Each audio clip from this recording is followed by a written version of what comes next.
Mais bonjour, Jean-Yves Lacogiro, je me suis présenté tout à l'heure. Donc, on a décidé de lancer le PCRS sur le département de la Marne. Je vais vous présenter en quelques slides, ça va aller relativement vite, ce qu'on est en train de mettre en place dans notre département. Donc, avant tout, le CIEM, c'est, comme je vous l'ai dit, le syndicat intercommunal d'énergie de la Marne. On est l'autorité organisatrice de la distribution de l'électricité et du gaz dans l'ensemble du département.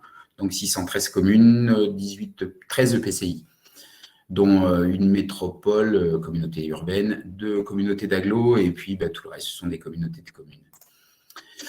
Donc, les principales dates du projet 2018, nous nous sommes déclarés autorité compétente au titre du PCRS et nous avons lancé la recherche de partenaires. Alors, nous ne nous sommes pas déclarés autorité compétente de fait, puisqu'on nous a déclaré autorité compétente puisque personne ne voulait le faire.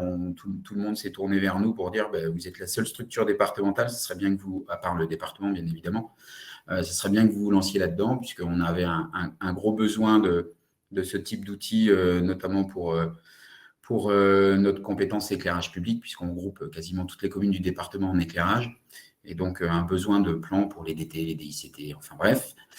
On a lancé une recherche de partenaires, on en parlera sur le slide d'après. En 2019, on a mis en œuvre une convention de partenariat justement entre les EPCI, les concessionnaires et le CIEM. 2020, l'apparition du marché public, et depuis 2021, attribution du marché public, et on a lancé les premiers vols en août 2021. Ça a volé un tout petit peu en septembre 2021 également, mais les conditions d'angle solaire notamment et puis de météorologie n'étaient pas très favorables, donc on n'a pas fait beaucoup de vols sur l'année dernière.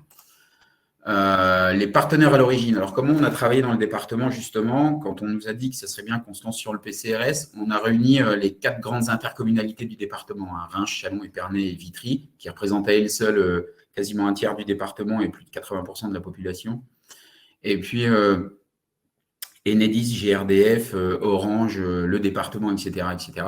Donc, tous les grands concessionnaires et collectivités locales du département.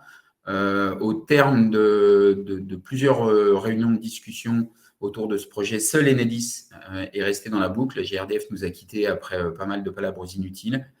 Et je tiens à signaler d'ailleurs qu'Enedis est vraiment un acteur moteur de la mise en œuvre de ce projet, comme il le sera sur l'ensemble des départements ou l'ensemble des collectivités qui pourraient avoir ce type de projet. Ils seront systématiquement cofinanceurs.